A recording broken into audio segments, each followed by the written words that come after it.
السلام عليكم ورحمة الله وبركاته، واسعد الله صباحكم كل خير. وش حالكم؟ كلهم بحاله. يا مرحبا وسهلا بالجميع.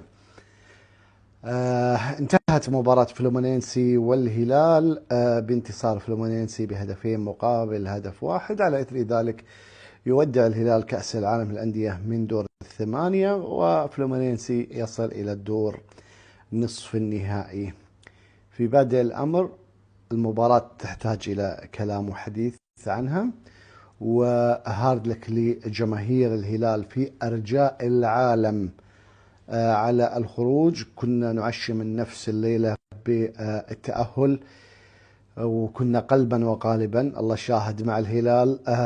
لكن في أشياء لازم أنها تنقال، وفي أشياء لازم أنها الواحد يشرحها ويوضحها.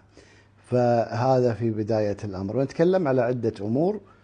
ومع الشكر والتقدير لمشاركة الهلال التاريخية، المشاركة اللي